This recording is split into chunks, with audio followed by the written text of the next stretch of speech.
Hey, what's up, guys? Chris Daniels here, the consultant in genes and the PMP guy, for animals guy, all that rolled up into one. So, first of all, I want to thank you for taking the assessment. Second thing is, I know you think you can interpret it, and you probably can. Let me not insult your intelligence.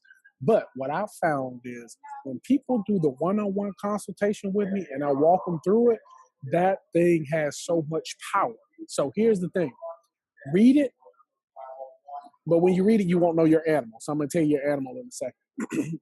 But I want you to reread it with the animal lens so you can go through it and understand exactly what it's saying, why it's saying it.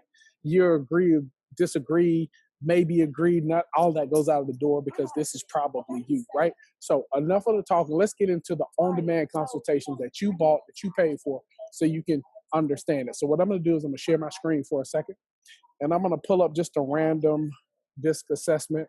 And this is what you see. So you didn't know you were taking disc, and that's only part of it, right? And if you've taken this before, great. But if you haven't, great. I'm going to teach you how to really understand this one. This particular disc is from Intermetrics, the company Intermetrics. I've been certified with Intermetrics now for about 8 years. I love their product. Let me say this. I have seen every other disc assessment that's out there, every other legit one that's out there. This by far is the absolute best one, and I'm going to show you why. So when you completed the assessment, you should have got this in your inbox. Look, feel free. If you did not get it in your inbox, reach out, book chrisdaniel@gmail.com so the team can get it and send it over to you, okay? But you should see something that looks like this, right? All right, so it'll have your name, the date that you completed it, and just a little bit about this. Now, what it basically says is this assessment is the how assessment, right? It's based on a lot of research from Dr. Marston, and he talks about behavioral dimensions and it's how people do everything they do. But check this out. It helps you understand a person's behavioral preferences. So one of the reasons I love it is it because it's based on your preferences, right? It has nothing to do with how you answered it. It was looking for the consistency in your answers. And one thing I've noticed that we cannot beat our preferences, right? So the first thing I look at is page 2. Now, page 2, this is where you find out your animal, right? So on page 2, real quick, you have a D, an I, an S, and a C, right? You have a D, an I, S, and a C, all right? That stands for dominant, that stands for interactive, that stands for stable, and that stands for conscientious. All right, so here's a little bit of the backstory. Years ago, I'm training in South Florida where it's 80% Cuban, heavy Latin language, and I said those words, dominant, interactive, stable, and conscientious, and it was deer in headlights. No, it literally, they couldn't get it. They didn't understand what I was saying because of the language barrier, and I understand. So what I did was I broke it down into some animals. And one thing I do know that everybody knows animals. So I broke it down into 4 animals. The D being the gorilla, right? The I being the flamingo, the S being the chameleon, the C being the turtle. I'm going to say it again. D's the gorilla, dominant, assertive. They know what they want and how to get it. The I, the flamingo, social, loud, fluffy, people, right? The S, chameleon, steady Eddie. They can blend into any environment. They just kind of want to be behind the scenes, but they're the biggest support animals out there, all right? And C, the turtle. The turtle is slow, but it's accurate. The turtle is a perfectionist, all right? So those are the 4 animals. That's the first thing I look for. The second thing I look for on page 2 is I look at these bars. Now, these bars are interesting because the bars are showing a couple of things. If you look at each letter, you'll see they have a gray bar and a color bar, all right? The color bar represents the natural you, all right? That's you when nobody's watching, 6 o'clock in the morning in the shower singing, everybody's gone, you're the only one at home singing at the top of your lungs, you don't care who hears it. Like, that's the natural you. The gray bar, on the other hand, is when you adapt. Someone steps on your shoe, someone hits your car, you're uncomfortable or frustrated or upset. That's the person you adapt into in those stressful moments, right? So the color bar is the natural you. The gray bar is the adaptive you. That's the second thing I look at. The third thing I look at on page 2 is your highest color bar. All right? Your highest color bar tells me who you naturally prefer to be most days. All right?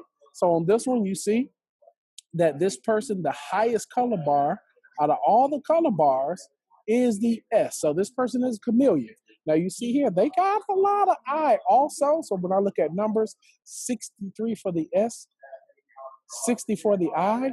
All right, so their preference is to be a chameleon, to be behind the scenes, to kind of be supportive.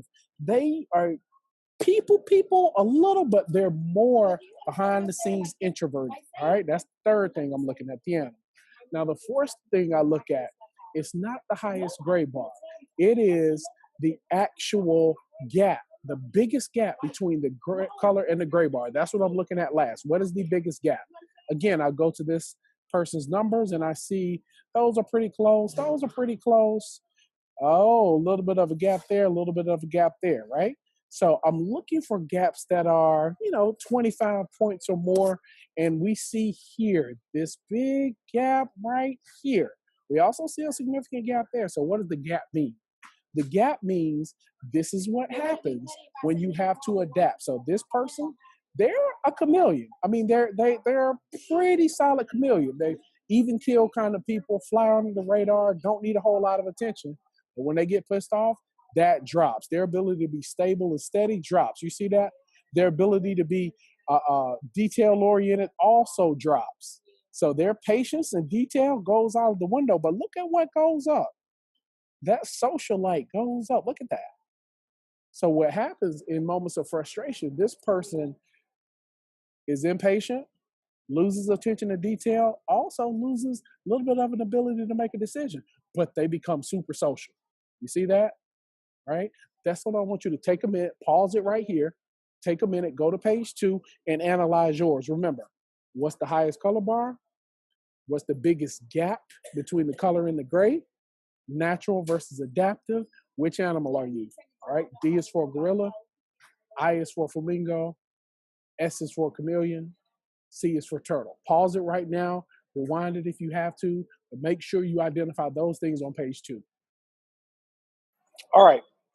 So the next thing that I look at is I scroll down to page 5. And on page 5 is an interesting page. So page 5, let me do a full screen here. All right. Page 5 is a page that shows me exactly what's going on, but you get to participate on page 5, all right? So page 5, you'll see this page, and you'll see a column for the D, the I, the S, and the C. Here's what I want you to do. At first glance, we're going to go column by column, all right? So you see, the question is how, it just says how you problem solve. You're decisive, how you tend to approach problems and make decisions. Now, the higher the D is, the more the person will tend to be demanding and driving. The lower it is, they'll tend to be mild and agreeable. Here's what I want you to do.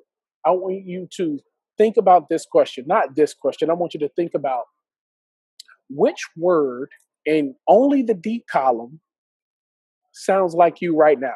Not what you want to be, just sounds like you right now. I want you to take 5 seconds and I want you to circle just one word. Circle one word that describes you right now.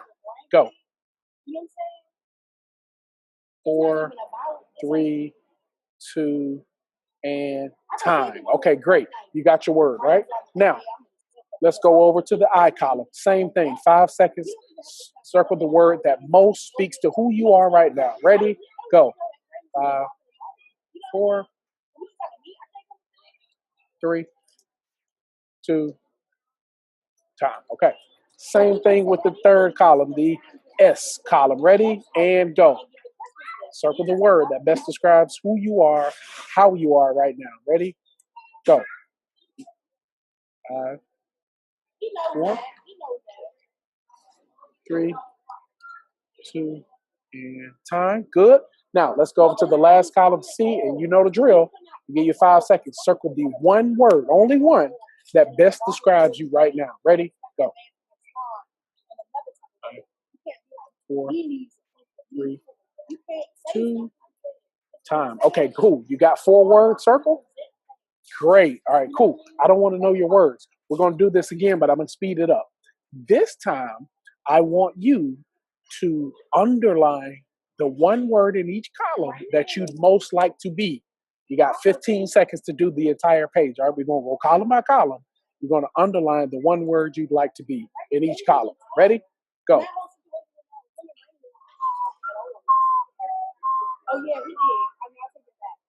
Jeopardy music for you. 10 seconds left.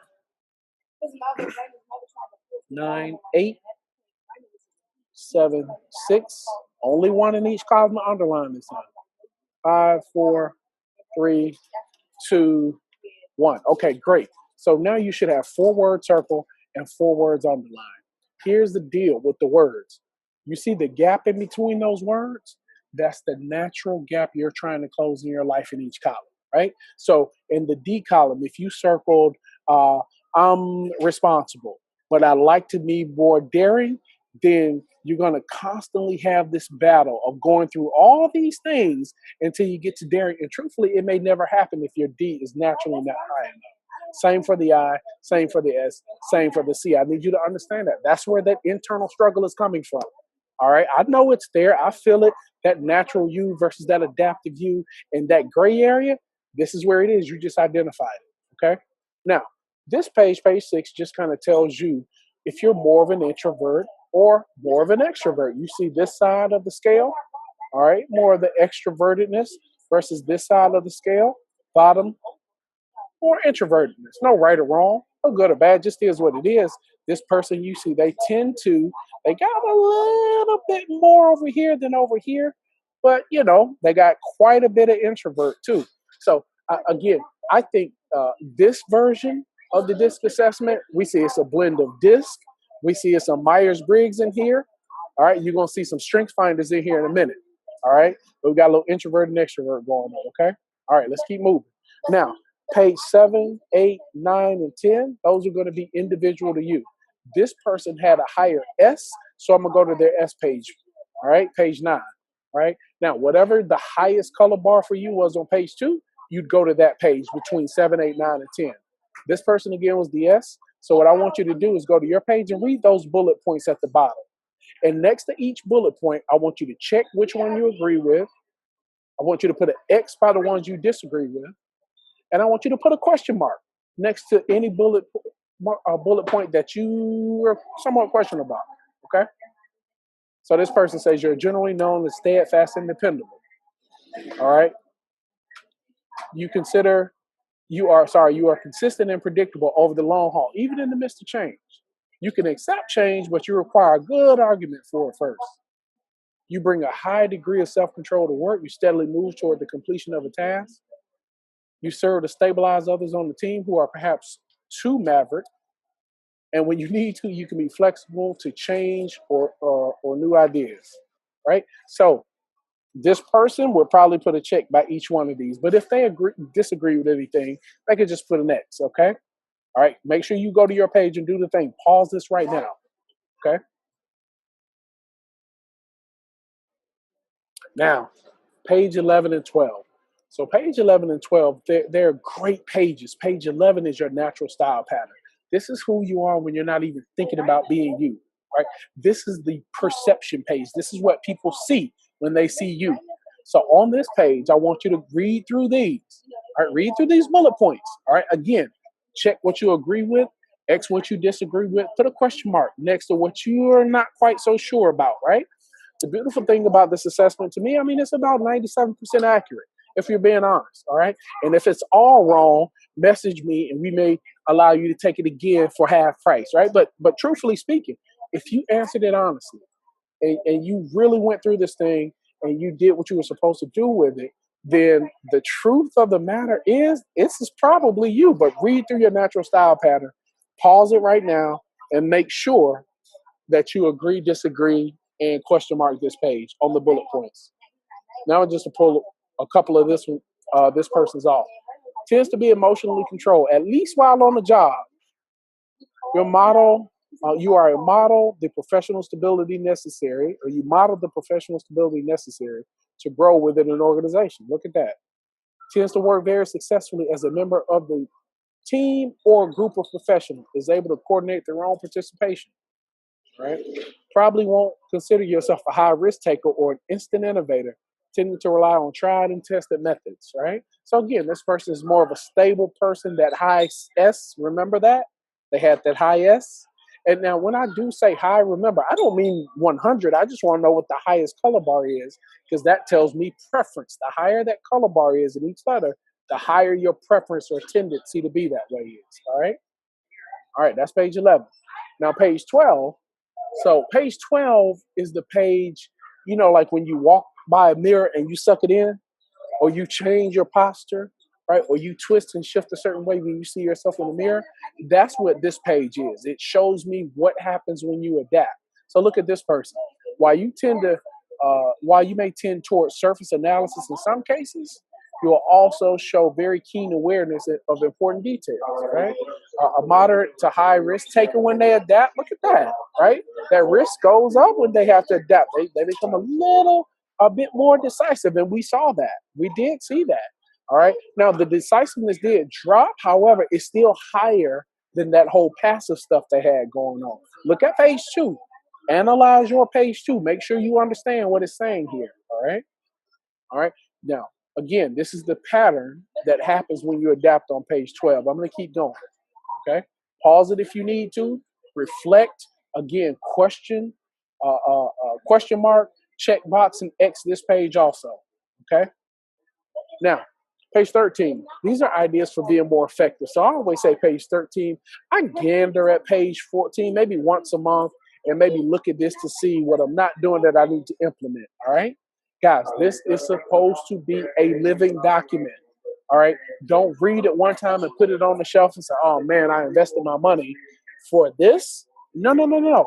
This is something that you're going to come back to over and over and over again. I'm telling you, I probably read mine once every 6 to 8 weeks. All right. In times of frustration, in times of fear, in times of doubt, in times of success, in times of praise or celebration, I tend to go back to this and again, get that recap. What's going on with Chris? Where is he adapting? Where is he being natural? Where's the gray area or the rub, right? It is a living document, guys. It's a living document, okay? So again, page 13, ideas for being more effective. Now, page 14 is the hump day page.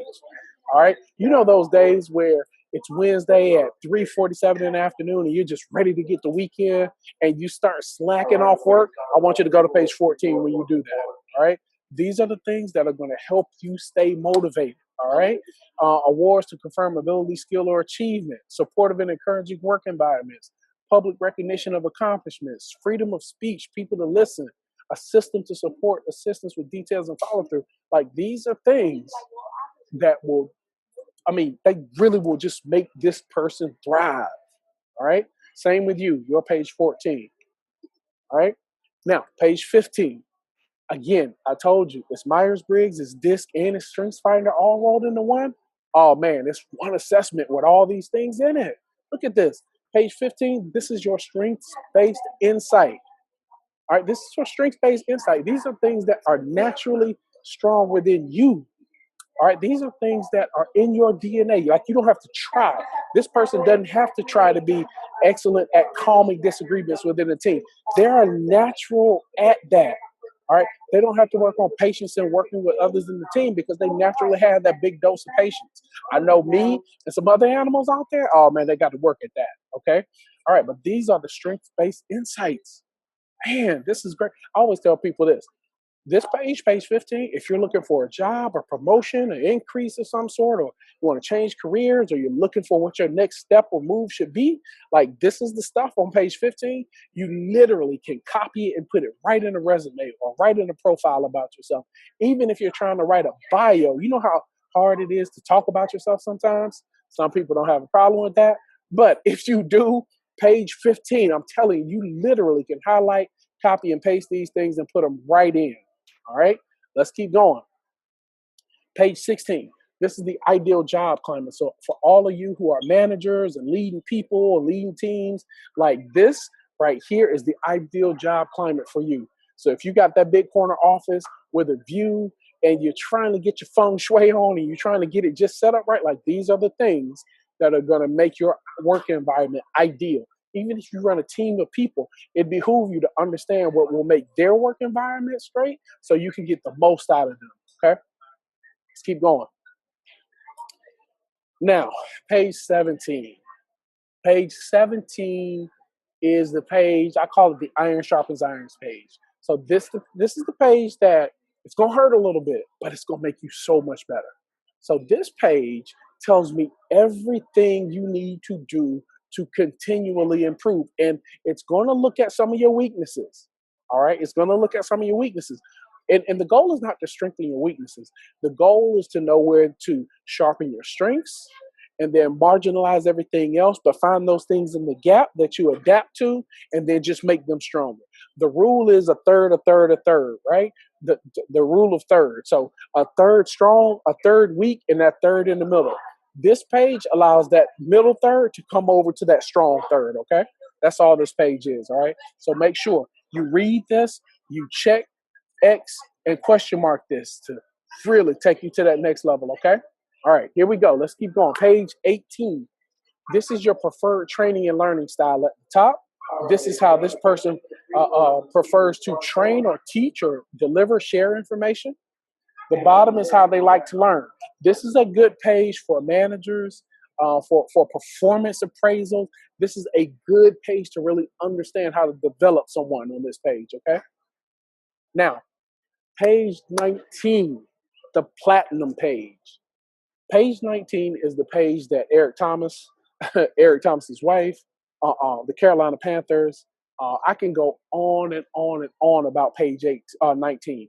This is the page that if you knew this page about your significant other, or the person who frustrates you the most at work, or that next client you're trying to get to sign a paycheck over to you, like this page alone is worth your investment. Page 19 is the platinum page. This page at the top tells me the things I need to do to effectively communicate with this person and the things I need to avoid. Now, look, if I knew this about you before I talk to you, I'd know how to push your buttons. These are the purse strings to a person. This is how I can influence you right here on this page, right? So imagine the power of page 19, knowing this, studying this about your spouse. I guarantee you the arguments will stop. I guarantee you the fights will stop. This is that person's language. Look at it. It says, be candid, open, and patient. Find some areas of common interest. All right. Show sincere interest. Be certain to follow through on your part of the agreement. Like these are the things. Oh man, if I just knew this about this person. And they seem generic, but I guarantee you, if you read your page 19, they're going to look totally different from this person. And then at the bottom, look at this. Don't be vague or ambiguous.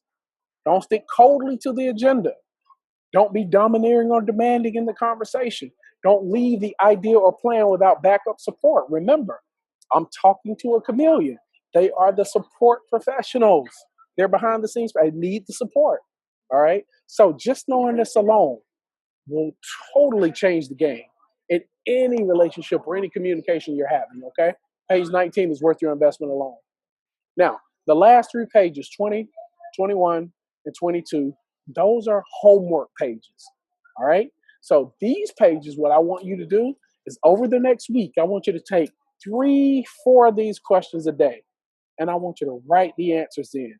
I don't mean read it and think in your head and think about, I mean literally write the answers in. Because what happens is when you write the answers, 2 things happen. Number one, it crystallizes everything that you pulled out of this assessment. It makes it real. And number 2, it gives you the answers to your next level that you've been searching for. Okay?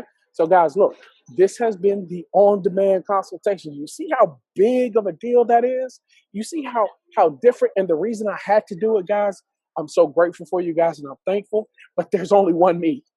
All right. I had to find a way to clone myself and give you the same quality. And yep, I got some people I'm training. Look, I just released the certification program for the 4 animals. If you're interested in becoming one of our consultants, doing this for a living, making some money off this thing, impacting a lot of people off the assessment. Look, email bookchrisdaniel@gmail.com and just make sure you put, hey, I'm interested in being a 4 animals consultant, and we can get you squared away and set up with that. Okay. All right, that's been the on-demand consultation. Thank you guys so much for watching, listening. Look, pause it, go back, watch it again, go through your assessment again. If you bought one for your team or one for your spouse, look, reach out. We got a team map that we can do for you guys that'll show you where all your animals fit on the map, and we can show you where it's breaking down and where that's happening at. Or if you want to do this live, yep, half of my clients, over half of them, probably about 60% of my clients, they do it. It's great, but they've never seen the live. The live is about a half day where I come on site, hop on a plane or get in the car, and I come on site and I spend a half day with you guys. Again, book chrisdaniel@gmail.com to find all of that information out. And we got all the information. We can get you set up. We'll get you on the calendar and we'll fly out to you and your team so we can spend a half day, map some strategies with this thing. It's just not about me presenting it to you. It's about getting your ahas. And now let's map some strategy and put this to work for you so you and your team can go to the next level. Okay? All right. Thanks again. I'll see you guys soon. Take care.